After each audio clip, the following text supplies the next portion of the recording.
பார்த்துக் கொண்டிருப்பது QK news டிவியின் தமிழ் ஒளிபரப்பு.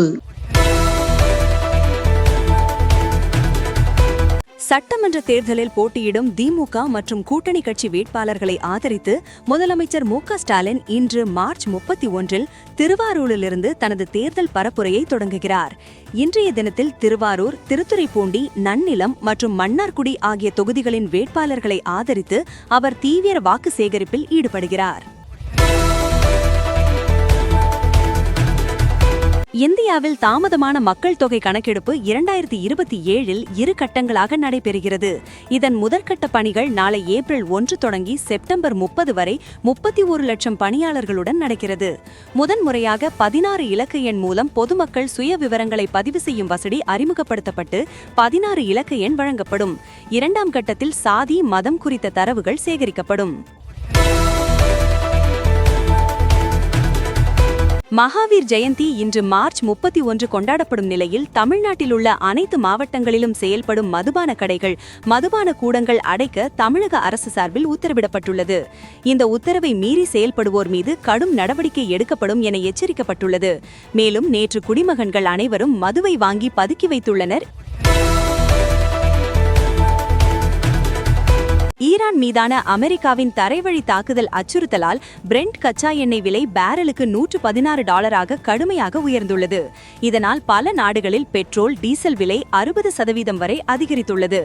இந்தியாவில் கலால் வரி ரூ.10 குறைக்கப்பட்டதால் தற்போதைக்கு விலை உயரவில்லை என்றாலும் வரும் நாட்களில் இந்தியாவிலும் எரிபொருள் விலை அதிகரிக்க வாய்ப்புள்ளதாக நிபுணர்கள் கணித்துள்ளனர். தமிழகத்தில் வானகரம், சூரப்பட்டு, ஆத்தூர் உள்ளிட்ட 60 சுங்கச்சாவடிகளில் நடுநிலவு முதல் சுங்க கட்டணம் 5% முதல் 7% வரை உயர்த்தப்பட்டுள்ளது.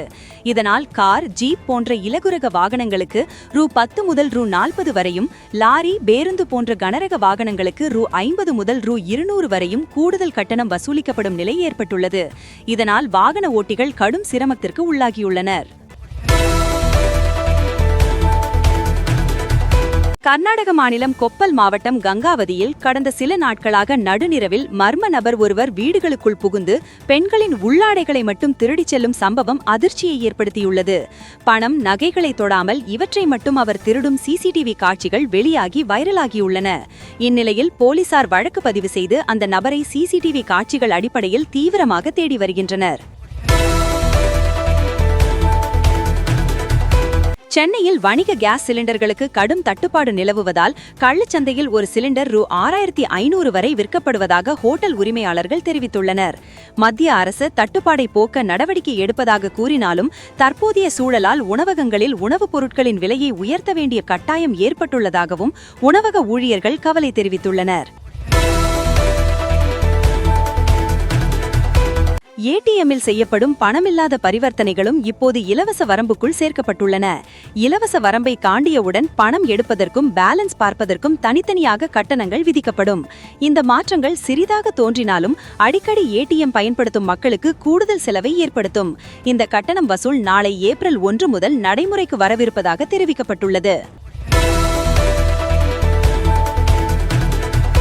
சென்னையின் அடையாளமாக திகழும் மயிலாப்பூர் கபாலீஸ்வரர் கோவில் 7ஆம் நூற்றாண்டில் பல்லவர்களால் கட்டப்பட்ட அற்புதமான திராவிட கட்டடக்கலையை பறைசாற்றுகிறது.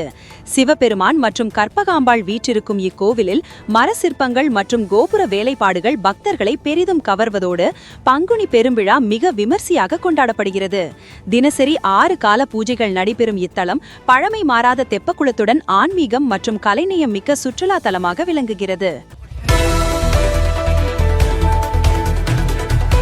ஹைதராபாத்தைச் சேர்ந்த சூர்யாபாய் என்பவர் கிலோ கணக்கில் நகைகளை அணிந்து சமூக வலைதளங்களில் வைரலானதால் அதிகாரிகள் அவரை விசாரித்தனர்.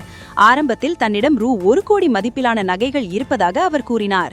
ஆனால் ஆய்வில் அவை வெறும் ரூ.3 லட்சம் மதிப்பிலான ரேடியம் பூசப்பட்ட செம்பு நகைகள் என தெரியவந்தது. சினிமா வாய்ப்புக்காகவும் தங்க மனிதர் என அழைக்கப்படவும் இப்படி செய்தார் என அவர் கூறியதை அடுத்து போலீசார் அவரை விடுவித்தனர். மேற்காசிய போர் காரணமாக இந்தியாவில் சமையல் கேஸ் சிலிண்டர்களுக்கு தட்டுப்பாடு நிலவுகிறது. இதற்கு மாற்றாக மண்ணெண்ணெய் நிறுத்தப்பட்டிருந்த 21 மாநிலங்கள் மற்றும் யூனியன் பிரதேசங்களில் மீண்டும் பொது விநியோகம் தொடங்க அரசு அனுமதித்துள்ளது. இந்த 60 நாள் அவசரகால நடவடிக்கைப்படி 2 பெட்ரோல் நிலையங்கள் மூலம் தலா 2500 லிட்டர் வரை மண்ணெண்ணெய் இருப்பு வைத்து விநியோகிக்கலாம் என அரசு அறிவித்துள்ளது. சுத்தமான தண்ணீரை அருந்தினாலும் அசுகாதார முறையில் தயாரிக்கப்பட்ட உணவுகளும் கழுவப்படாத பழங்கள் வழியாக டைபாய்டு கிருமிகள் பரவ அதிக வாய்ப்பு உள்ளது.